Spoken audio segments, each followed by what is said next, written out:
let's start. We're going to talk about several things. Urinary tract problems. The ultra-sensitive patient. What does that mean? The patient is barely able to tolerate anything. The complete treatment plan and heavy metals and toxins. So let's get started and move forward. This is informational. Basically, I'm the editor-in-chief of 5 medical journals. And what I do, just to let you know, I've published over 100 studies in medical journals. I have chapters in medical textbooks. I speak at medical conferences all the time. 1 week ago, I was in San Antonio. Tomorrow, I fly to New York for IHS. And then after that, I fly to a research center in North Carolina, Charlotte, and then I go to and speak at the lecture at the ICIM, International College of Integrative Medicine, in just outside Chicago. So I'm constantly, and then in April, I give a lecture at the AMMG conference and a course on molds and mycotoxins. Important points here, folks. Mycotoxins. A mold that produces mycotoxins produces a bunch of them, not one mycotoxin. So one mold does not produce one mycotoxin. Instead, one mold produces many mycotoxins.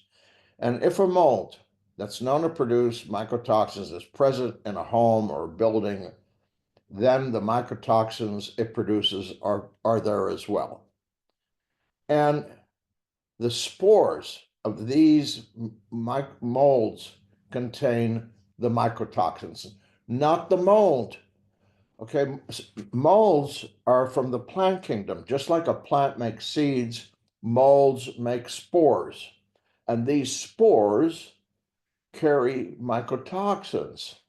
So as a result, mycotoxins associated with spores are likely to be absorbed via your breathing, okay, into your sinuses and lungs, and from there go elsewhere. It is not the popular thought that it's from food, okay, and this goes back, well, folks, 30 plus years, so it's well established. So what does that inflammation from spores cause?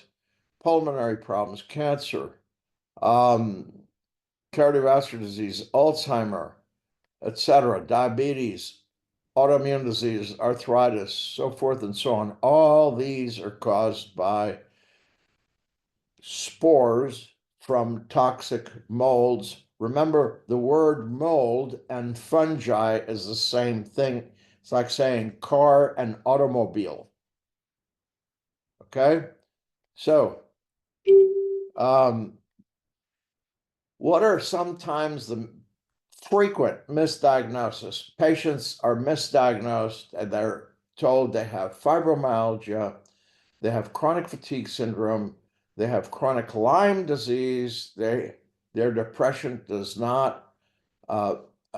resistant to antidepressants, they have anxiety disorders, autoimmune diseases, POTS, dysautonomia, demyelinating disease, and others. So let me just mention this about Lyme, because there's a lot of questions about this. These are from this study, this very important study, unsuitable diagnostic test for Lyme. And these are, if you look at it, the second point, polymerase chain reaction on serum or urine. And then fourth is enzyme-linked immunospot assay. That's Vibrant and that's IGeneX. Do not use those tests for Lyme. The VCS, visual contrast, that's sham tests, as is the CD57. So that's not what causes Lyme. How do I know? I published this 5-6 years ago now. Lyme disease and mycotoxicosis, how to differentiate between the two. you're welcome to send me an email. I will share it with you. Here is autism because mycotoxins affect the brain. So they took 172 children with autism and 61 controls, meaning 61 children who did not have autism. And there was a significant difference when comparing antibodies to mycotoxins between the two groups, with the autism group showing elevated antibodies to mycotoxins. This is from Tufts University School of Medicine in Boston, and those studies have found evidence implicating mycotoxins as causing autism. Now, here's a study that was published in the journal Clinical Therapeutics. So, what is the study? Effects of mycotoxins on neuropsychiatric symptoms and immune process. The patients reported moderate to severe levels of cognitive, physical, and emotional symptoms, mostly depression. So that's where you get these things. Now, Parkinson's disease. Exposure to ochratoxin may induce early onset Parkinson's disease and other neurodegenerative diseases such as Alzheimer's and amyotrophic lateral sclerosis. So here is on amyotrophic lateral sclerosis. Our observations provide compelling evidence of fungal infection in ALS patients. So there we go. Now, what about the gut? Here's this young woman. She's about 30 years old. And this is a few years ago, 4 years ago. Before she started itraconazole, okay? She had been treated with all kinds of things for her SIBO. What happened? She now started being treated for her SIBO the correct way. So June 10th is the first picture and September 12th the second. 3 months. Can you tell the difference? It's pretty obvious, isn't it? Inflammatory bowel disease. What does that mean? Irritable bowel syndrome, SIBO, Crohn's disease, ulcerative colitis. Strong evidence is provided by a well-designed study showing that the mycotoxin deoxynivalenol has the potential to induce the onset of inflammatory bowel disease and ulcerative colitis. And I've treated many of these patients. You treat them and they get well. And they are over the ulcerative colitis issue and the Crohn's issue and the irritable bowel syndrome. Heavy metals. Let's get into that because, I was tested and I have heavy metals. First of all, don't test urine, don't test blood, test hair. And the best test laboratory for heavy metals is DDI, David Ian. In other words, Doctors Data Inc. in Chicago, Illinois. Where do you get it from? Oh, people say, well, I get it from this, from that, from the other. Okay, I'm sorry, you get it mainly from raw seafood, sushi, all that stuff. Ahi, tuna. And what fish do you have high levels of mercury? Sea bass, whether it's Chilean sea bass or otherwise sea bass, crab, grouper, mackerel, orange roughy, salmon, tuna, swordfish. I will tell you the salmon is from farmed salmon, not wild salmon. So first, test for mycotoxins and treat this first. Then treat heavy metals by chelation, not these supplements that make you sick. And of course, quit eating raw fish. Now, rheumatoid arthritis is an autoimmune disorder. And these two mycotoxins have been found to be causing rheumatoid arthritis, deoxynivalenol and ochratoxin. Okay. And then if you have rheumatoid arthritis, it increases the severity. And increased levels, elevated levels of IL-1 beta and IL-6, interleukin-1 beta, interleukin-6 were found in the inflamed joints because of the stimulation of antibodies, not urine. In urine, you're measuring what's left the body. You need to know what is in the body, not what has gone out of the body. I'll show you more of that in a minute. So look at this gentleman's arm, that's psoriasis, an autoimmune disease, and look at his ring finger, that's rheumatoid arthritis. Look at his finger again, rheumatoid arthritis, his chest, psoriasis, his abdomen, psoriasis. 6 months of treatment for mycotoxins. Got it? Here's a lady. She's actually the mother of a doctor who's a good friend of mine and who lectures at many conferences that I lecture at. Can you help her, Andy? Here she sent me this picture, the before and the after. You notice the difference? I treated her for mycotoxins. Here is what is called mast cell activation. You see the activation, the blotches on this girl's neck, and then you see it on her neck. Now they're gone. Look at this poor young woman's back and legs. And you can see where she had a biopsy in the middle picture. And then you can see it, how it's gone. Here's the biopsy part that they forgot to take out the stitches.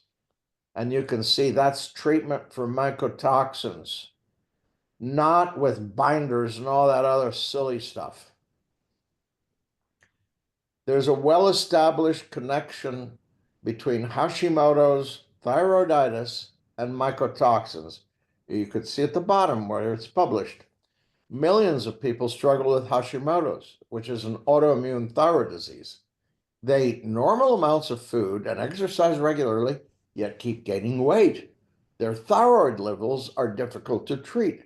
This is because the cause are the mycotoxins, not the thyroid. Once the treatment for the mycotoxins is complete, the Hashimoto's thyroiditis goes away. What about interstitial cystitis, a disorder of the bladder? It feels just like a constant bladder infection. Irritation, frequent urination, uncomfortable and painful. This is due to mycotoxins, usually with elevated IgE antibodies to mycotoxins. Treatment is simple. Watch the rest of this video. So what is the most precise and accurate test for mycotoxins? Blood serum antibodies, both IgG antibodies, which tells you the toxic reaction, and IgE, which gives you the mast cell activation, 14 different mycotoxins. So your total is 28 different test results.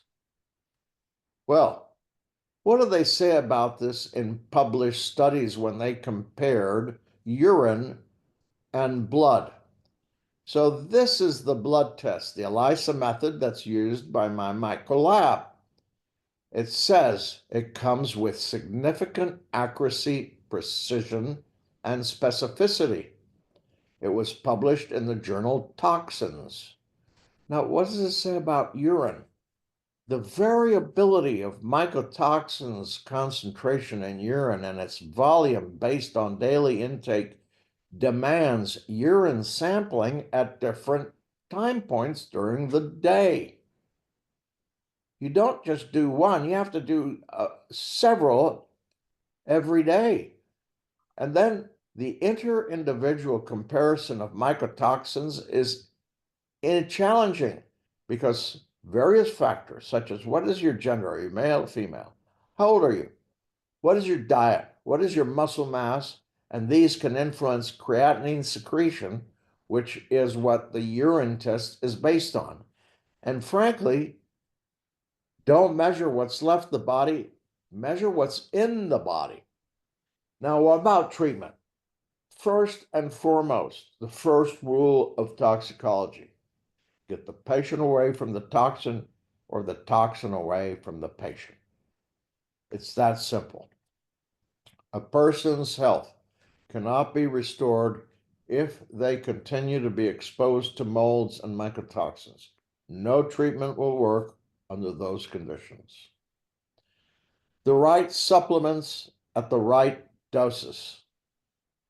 This consists of 8 specific supplements at specific doses. Why? Because this is what is published in medical journals, not what some mold guru is trying to sell you from their website. If you go to my website, www.andrewcampbellmd.com, there is nothing that you can buy. Nothing is for sale. I only give information and I give it freely. And if you want, I have over 60 free videos on YouTube about molds, mycotoxins, Lyme, mast cell activation, etc. So it is not about taking 30, 40, etc. supplements. I had one woman tell me today that she was on 60 supplements that this one woman doctor who's famous on the internet told her that this is what you need. That will make you ultra sensitive. These 8 supplements are based on medical journal publications. They're not based on what someone is trying to sell you on their website. And you can get them at this, because I used to tell patients to get this supplement from this lab, that supplement from that lab. And these people approached me and said, Dr. Campbell, these people have brain fog, etc. Why don't you let us put them all in one box and send it to your patients? I said, wonderful, you do that. And it's detoxpure.com. One word, detoxpure.com. So they'll do it. And by the way, I don't get a kickback or nothing. I have no commercial whatever with them. What about when you take all these supplements that you find all over the internet? This is a study that took 60 supplements, okay, and took them to the lab to see if these supplements, what it says on the label, matches what is in the bottle. 11% of the nearly 60 tested supplements actually contain an accurate amount of the key ingredients. 40% did not contain a detectable amount of the ingredients at all. 40%, folks. Talk about the ultra-sensitive patient. This is why. And this is why it's vitally important to do your homework before selecting supplements, as I have done for 35 years, published over 100 studies, keep lecturing at medical conferences, etc., because I have the credentials. Let's talk about this thing, itraconazole, which people say, oh my God, that's going to make your eyeballs fall out, your teeth fall out, your hair fall out. It's going to make your toast out of your liver and all these things. So instead of listening to what people's opinions are and anecdotes, let's look at what it says in the medical journals. Itraconazole is a triazole antifungal agent. It has favorable pharmacodynamic and pharmacokinetic profiles, and it's available as both oral and IV. Itraconazole has proven to be a valuable addition to the antifungal drugs currently available for treatment. And itraconazole has been well tolerated with doses of up to 400 milligrams per day, being generally free of serious side effects, of serious adverse effects. And that has been my experience in 35 years and almost 18,000 people treated. Now, those people who tell you, oh, it's going to do this, and ask them how many patients they've actually treated with this. So here's another study. Itraconazole, also known as Sporanox, is a common antifungal agent that was developed in the 1980s. It has been in clinical use for 35 years with an established safety record. So for all those other people that tell you your hair's going to fall out, your eyeballs are going to fall out, et cetera, here is the evidence. This is medical evidence. What about the chronic sinus problems? Okay, and then people do this absolutely sham test, which is called Marcons. Folks, that don't fall for these sham tests. So, Dr. Ponikow, chairman of the ear, nose, and throat department at the Mayo Clinic, published this study. Look at that, 26 years ago. He took 210 patients with chronic sinusitis, and 96% had mold grow out on plates from what he cleaned out of their sinuses. The treatment was intranasal amphotericin B, and this reduced the inflammatory mucosal thickening and proven both by CT scan and nasal endoscopy. That's what you want, medical evidence, not some talking head about his opinion. Let's look at this because I get a lot of these all the time. Fluconazole. My doctor put, well, fluconazole is good only for single cell molds. Look at the top line, paragraph. There are two types of molds, single cell molds and multiple cell molds. Single cell are yeasts. That includes baker's yeast, brewer's yeast, candida. And you can use fluconazole for that. But it does not affect multiple cell molds. What are multiple cell molds? Aspergillus, Stachybotrys, Penicillium, Fusarium, Chaetomium, etc. For that, you need Sporanox, but Sporanox also gets rid of the single cell. So why not take one that gets rid of both, as you can see from this chart? Okay. Oh, here's the big sham thing. What studies on binders show? Oh, I take this binder, that binder, the other binder, and these people are giving you binders. Ask them to show you a study in humans, not in rats, mice, sheep, rabbits, chickens, or piglets, in humans. This is what human health. The study is effects on human health, metabolism, and neutralization method. Okay? Binders rely on the absorption of mycotoxins from the gut, preventing it from getting it into the bloodstream. Where does that idea come from? This is the shoemaker sham. Oh, it gets into your bile and all this kind of business. Well, then show me studies that that's what actually happens with toxins. There are none. Remember, I am the editor-in-chief for 5 journals. I read all the time. There's not a single study showing that that happens. So which binders? Kaolinite, clays, zeolite, activated charcoal, bentonite, etc. They're effective in neutralizing only one mycotoxin, aflatoxin, which is not found indoors. And this is, again, from the medical literature, medical evidence. Aflatoxins are outdoors on certain plants, etc. You don't find them inside structures like houses or businesses. And here's the other thing on binders. They are ineffective in all other mycotoxins. And on top of that, they also bind vital vitamins as well as macro and micro elements. Regardless of how I time the binder, and I only take it at this time before I do this. Look, folks, this is what medical evidence is telling you. Let me tell you about these famous oat tests for gut health. and this is from this study. Several popular organic acid tests claim to detect imbalances in gut bacteria and fungi, molds.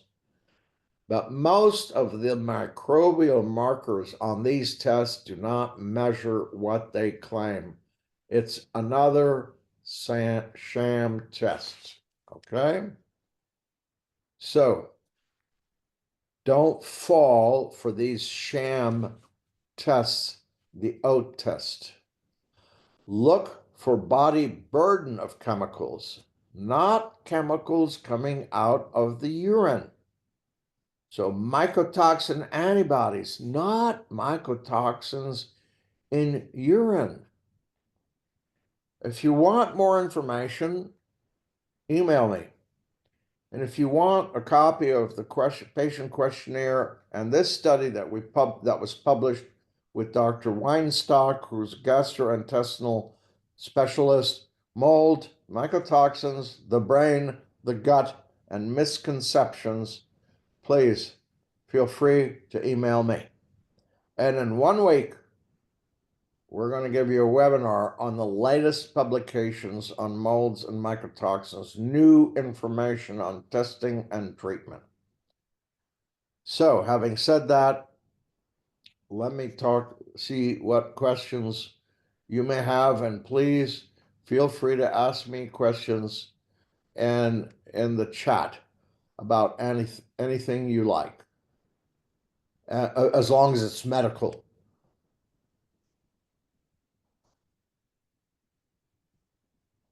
Okay, so can I talk about Herxheimer reaction that can happen after starting itraconazole? Is a normal part? In about 2% of my patients, 2%, they develop a high Herxheimer reaction. 98% do not. Okay. Second, you should get retested at 6 months. Okay. How do you know when you are done with treatment? Very simple.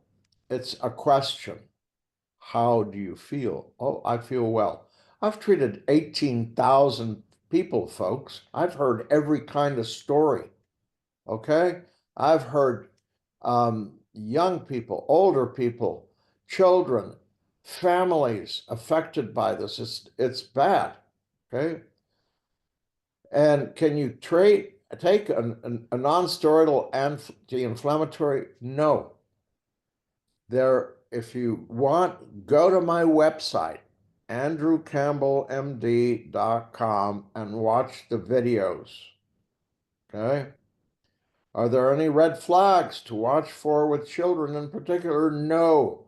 The youngest child I've treated was 2. If I apply your method for testing and mitigating the mode exposure, when should I get tested again to see the progress? At 6 months, you have to do the full treatment. The full treatment is 4 parts. 1, get the patient away from the toxin or the toxin away from the patient. 2, itraconazole, 100 milligrams twice a day. 3, 8 specific supplements and vitamins at specific doses, which you can get from this place called detoxpure.com. Do mycotoxin cause high levels of testosterone in women? They do several things. And this is again in many of my videos, especially my videos that I've done on hormones. Zearalenone is a highly estrogenic, so it's going to change your estrogen, progesterone, and testosterone levels. So please go and watch the webinar I did on hormones. Cannot having gallbladder make you more susceptible to mold toxicity? Absolutely not. That's ridiculous. That's not a true medical fact. If one family member has been vested and is positive for elevated IgG, should all the family members be tested? That's a good question. Every human person has a different immune system, like a fingerprint. You know of couples, they both catch the flu, one is sick for 2 days, and then they're fine. The other one's in bed for a week. We're all different. I've treated mom, dad, and 5 kids, all living in a moldy home. The oldest kid was 15, so they're all these, and every one of them had a different test result and different symptoms. That's the way it should be. We're all unique. Is there any patient you would hesitate starting itraconazole? And if the person cannot leave the moldy environment, would you still start treatment? No. Again, the first rule of toxicology, get the patient away from the toxin or the toxin away from the patient. Otherwise, no treatment will work. The only time I say don't start a treatment is if they're taking 20, 30, 50, 60 supplements. I tell them, quit all the supplements for 3 weeks and then start with this treatment method. Best lab for aspergillus. If you want to do mold testing, it's only going to tell you if you've had it at some point in your life. Molds are the gun, mycotoxins the bullet. How long can the person be on itraconazole in case of colonization that is difficult to treat? Most treatment is 6 months, and that's it. The end of 6 months, and again, after almost 18,000 patients and 35 years successfully treated, let me tell you, at 6 months, they're fine.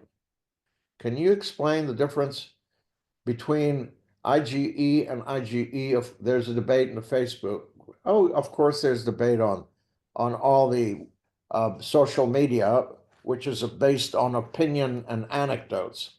IgG is a toxic reaction currently going on in the body to these mycotoxins. IgE, it indicates a current exposure and indicates activation of mast cells. Very simple. And it's on every test result. Every test results come from with 5 pages of explanation and discussion. I am an extremely sensitive patient, and I fear I react back to the itraconazole. Yes, the best way to prepare is to stop all supplements for 3 weeks and then start. Okay, can or should a person take itraconazole if they might be still living in mold? No. And why? The first rule of toxicology, get the patient away from the medication, etc. Yes, no, I mean, okay, let's pretend it's mercury, not mycotoxin. Mercury is just another toxin, like mycotoxin.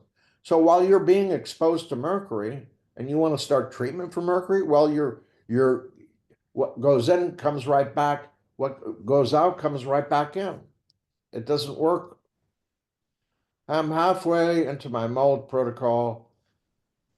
I have some toenail fungus. Can I expect toenail fungus to be gone? Yes. Yeah. Is the dosing for liquid itraconazole 100 milligrams twice a day for an adult who's on? Yes. Yes, it is. Once levels have been decreased after treatment, are long-term disease risks still a concern? Only if you go back and live in another moldy area. What is a typical dose and duration for kids with itraconazole? That's a good question. It is based on weight and age. Versus an adult is always 100 milligrams twice a day for 6 months. In kids, it depends on how old they are and how much they weigh. What is a stage 4? I have no idea. Stage 4 what? Are we talking about theater? Are we talking about cancer? What are we talking about? Avoid antacids on itraconazole. That is true. Why? Because antacids absorb medication. So if you take any kind of medication, let's say you're on hormone treatment, let's say you're on thyroid treatment, let's say you're on a high blood pressure treatment, antacids will bind it. So don't take it. Not only for itraconazole for every medication. What if they're not showing symptoms? Should we not worry about testing? I've never had a person come to me and say, I feel normal, I want to be tested. If a person feels well, they wouldn't go to a doctor and I wouldn't test them for stuff just to test. That would be unethical. How do you get rid of T2 toxin? By the treatment I have mentioned and discussed on many, many videos and on many webinars, etc. How do you get rid of T2 toxins? The same, and you had breast implants, etc. This is the same way as if it's any one of the 13 others besides T2 toxin. It's the same method. So, is there any way to decrease the likelihood of developing antifungal resistance? That is another one of these social media and talking head things, is that you develop resistance to an antifungal. I go by what is published. Show me a publication, a study that says you develop this, and send it to me. Here's my email address, because it doesn't exist. It's only jabber and talk. How many months is effective for the treatment? 6. Can we drink canned drinks like cocoa milk? I wouldn't recommend it. I mean, what is in the can? Are they using anything to line the can, etc.? I don't like canned anything. I've been following the antihistamine diet on mast cell 350. Okay, well, that's their site. That's fine. Do you have to get your levels tested for liver to continue? I usually check it depending on the patient every 2 to 3 months. For the blood-brain blood test, what is the BBB blood test? What is the difference between ARA7X, ARA20? I use 7X only. Can your body, and I've been using 7X for a long time before even Cyrex came along, okay? And what happens when you start the antifungal but are still in the environment? Okay, it's like, okay, I just got hit by a car doing 70 miles an hour. I'm going to continue walking in the middle of the freeway to see if I can miss another car or not. Can your body naturally get rid of mold? No. So for the sentence of itraconazole shall be started alone? No, you start the whole treatment. 3 months into itraconazole is a sign. Is it a sign of positive progress if my estrogen and progesterone went back to the normal range? Yeah. And my period was more tolerable and more regular and less side effects, not hot flashes. Yes, that means your treatment is working. Most of the treatment, you start feeling better after 2 months or 10 weeks. I know you recommend amphotericin B nasal spray. Have you ever thought of BEG nasal spray from a company? No, I did not recommend it. How many sprays of the amphotericin B? 2 sprays per nostril, twice daily. If one weighs 110 pounds, it's the same dosage. Why can't you take an NSAID on itraconazole? Our 4-year-old developed juvenile arthritis after we moved home with a mold. If you get rid of, I showed you the pictures of the people getting rid of rheumatoid arthritis. You're only treating a symptom. I have genes for everything else. By the way, MTHFR, I want you to look up this study. It's called Determination and Interpretation of MTHFR Gene Mutation in Gynecology and Internal Medicine, and it's published in the Archives of Internal Medicine. MTHFR, they're saying, is a myth. Okay. I have antibodies, elevated bad genes is getting sick. Will these go back to normal? Yes. Everything goes back to normal once you treat it. Once you treat a broken leg, everything goes back to normal. Okay. I started 1 cap every day for 1 week, then did 1 cap for 1 week, then added, well, you can try it any way you like. I've been on for 3 weeks now. I really feel fatigued and achy all the time. Is that a die-off reaction?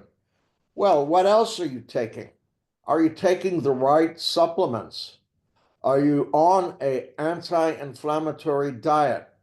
Are you clear in where you're living and there's no mycotoxins? It's not only one thing, it's 4 different things. You need to find your own provider for any kind of prescription. Can you take lower than $200 a day, like one every few days? Yeah, you're not going to, but how long do you think it's going to be before you get well if you take one every few days? It's like taking a birth control pill every few days. You think it's going to work? Okay. Um, do hormones take the full 6 months? No, you just heard about the person who started feeling better and menstrual periods were better, etc. Should everyone take the spray or only if you've been in mold for a long time or have it's only for chronic sinusitis? Should you take itraconazole with food or an empty stomach? I always tell my patients to have a little food because it absorbs faster. Like, I don't know, half an apple, half a banana, not much more than that. That's all you really need. Any other question, folks? Okay, here's a few. When ADH extreme thirst goes away, will you simply just stop feeling thirsty and not have to drink water? Yeah. When you heal, listen, let me help you understand this, maybe in a way that everybody can understand it. The right treatment with the right diagnosis, the patient is cured. With the wrong diagnosis and or the wrong treatment, the patient becomes chronically sick. Okay, and I have 100 studies that I've published. I lecture constantly at major medical conferences. I'm asked by them to lecture. So yes. What would dosing recommendation be for a 9-year-old around 70 pounds? Essentially, you have to look at the adult is, I don't want to recommend doses over the internet because that would be wrong. It depends on the child, the exposure, how ill are they, what is their medical condition. If you're sick with the flu, should I hold the itraconazole? No. How do you spell the sinus spray? I gave it's in this webinar, and this webinar will be posted on, this tea time will be posted on YouTube in a couple more days. Please review it. Everything is right there. It's amphotericin B. Is there anything that can be done for a baby who was born into a home that had it and would have had the exposure in utero and through breast milk as well? In that situation, what I've done in my practice over the last 35 years, I take it baby per baby, because was it born by normal childbirth or was it born by cesarean section? What complications were there? How was the pregnancy? Any complications on delivery? All these questions have to be discussed. One patient with me, new patient, is 2 hours. I don't do 20-minute things. Will itraconazole take care of candida? Oh, yeah. Oh, absolutely.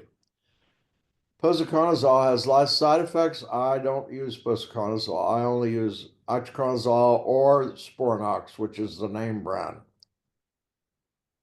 Will drinking a lot of water keep ADH levels low? It depends on what your ADH level is currently.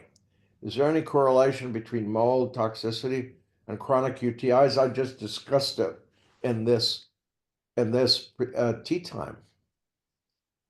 It's called interstitial cystitis. Have I treated women with implants that had mold? How did you treat them? I've published with several other doctors a total of 32 studies on breast implants. So yes, I know about breast implants. I saw half of Hollywood, the female half. Um, I have treated thousands of women with breast implants.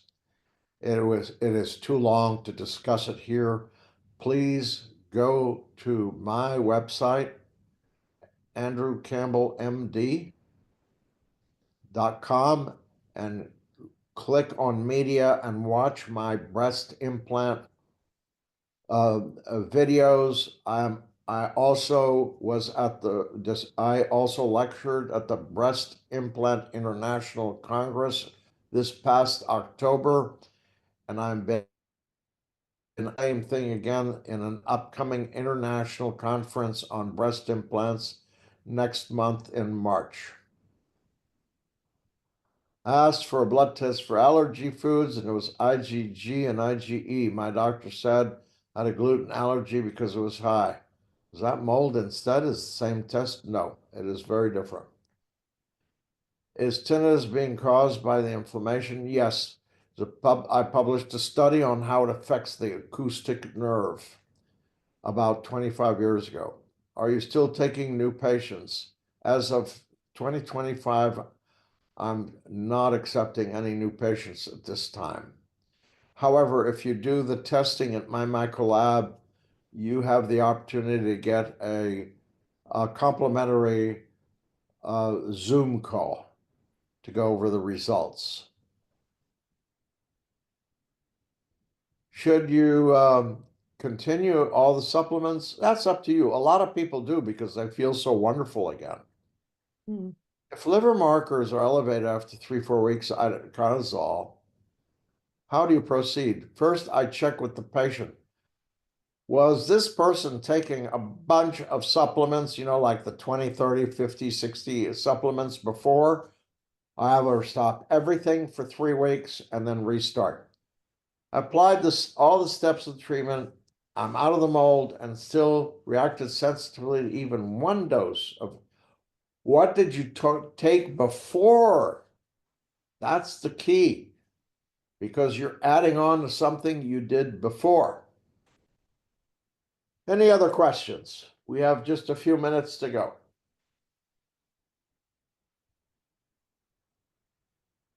I have severe neck pain. Is this due to mold? I don't know. It could be because you slept in a poor position. I don't know. I mean, that's a very general question. Any other questions?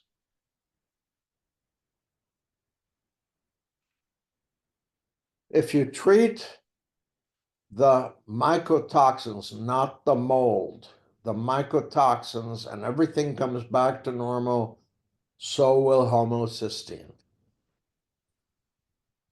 If patients only taking itraconazole, your liver markers are high, no other protocols, how to proceed?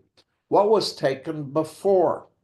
That sets the stage for what has happened to your liver. Was the person drinking a lot? Did the person develop hepatitis? Was the person on 50 supplements? All these things come into the play. So yes, I've seen people in all those kind of situations. I have several molds and I've tried itraconazole, but I can't tolerate it. What do you do? What do you recommend? Well, there's obviously a reason that you're not tolerating it. What else did you do? Again, I talked today about the ultra-sensitive patients. Rewatch what I did and said. Itraconazole kills the fungus, but mycotoxins are not living. Correct. If you watched this whole tea time, you will see that I said in the very beginning Molds produce mold spores, and it's the mold spores that contain the mycotoxins, and you're killing the mold spores that get into your body, which gets rid of the mycotoxins. Please start, if you go back, watch my whole program. If liver levels are high, what do you do? Do you take a break? It depends. Every question. What are you else on? What are you else? Are you taking some medications, etc.? Do you feel worse before you feel better? No.